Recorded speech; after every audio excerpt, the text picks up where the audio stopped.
Okay, today we're going to replace the sway bar bushings on my 2000 Astro van.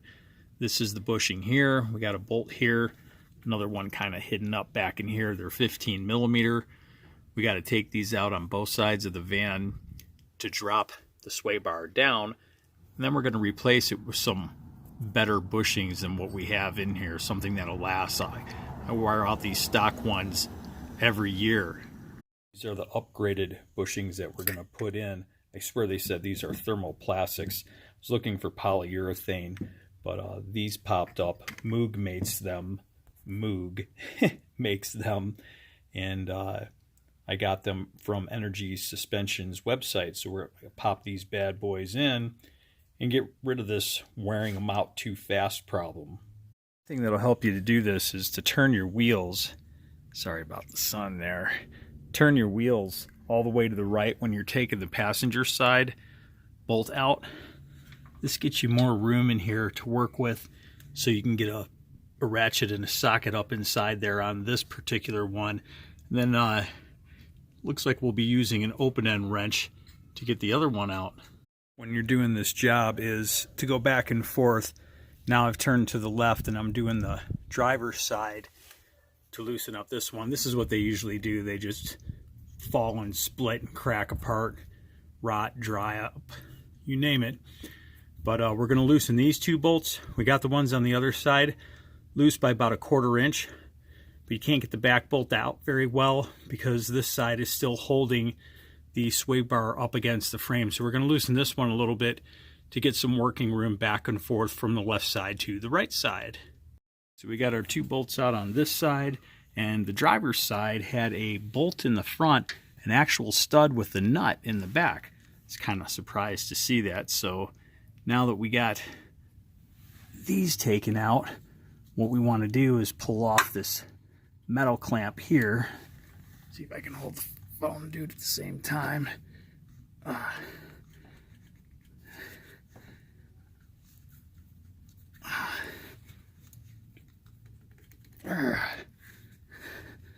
Slide this over and then remove it. I'm gonna have to get a little something to pry. I can't do it one-handed. One moment. A little bit of wiggling and finagling and they pop out. So here's the old one. This one I must have replaced not too long ago. It's still in decent shape. And now we're gonna grab our nice new beautiful ones. I had it sitting on. There it is. I'm going to mock these up, make sure that the bolt patterns are the same, so that looks the same. Now what I'm going to do is I'm going to take this piece out. It's like a clamshell design here. Hard to push out with one hand. So what we're going to do is take this out, open up this gator mouth right there, and snap it around that bar, around the sway bar, and then we're going to put the clamp up underneath it and then get our bolts started again right up in there. So we got that clamped around the bar. Now we're going to take our bracket, wiggle it up in place like that, and then all we got to do is get the bolts started. So we got our bolts started here. There's the back one.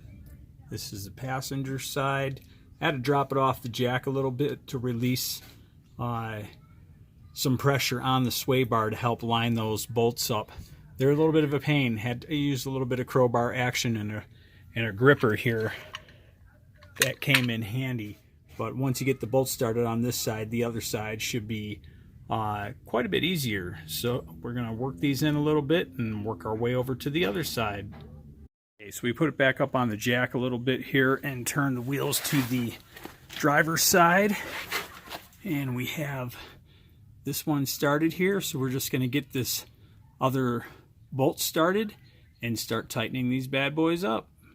I have to say, lining these holes up was a total pain because you have pressure from the sway bar trying to pull the front of this bracket out or in depending on how the vehicle is sitting. So crowbar, gripper, another crowbar, a little bit of prying left and right. Finally got that bolt right here started. Now it's just a matter of tightening these bad boys up. You will have to turn your wheels left to right to get the idler arm here where my forefinger is to move, so you can have clearance to tighten the back bolt up. And then you'll have to do the other side the same way. Turn the wheels to the right so you can get to this back bolt and tighten these bad boys up. So now we got our front wheels turned to the passenger side, and we're tightening up the back bolt.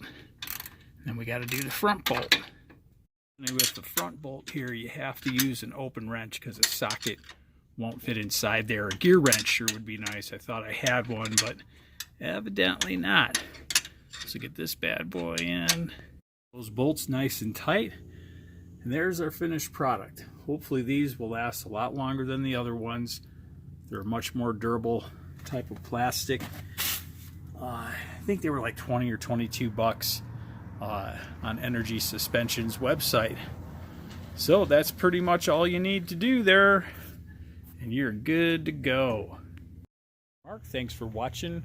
We got other videos on all sorts of cool stuff, so remember to subscribe. We got several repairs to come. Next will be driver's side transaxle. Be doing that in a couple days and make a nice video on it. And check out the rest of our stuff. Dirt bikes, fishing, boat trips, all sorts of cool stuff. Have a good day.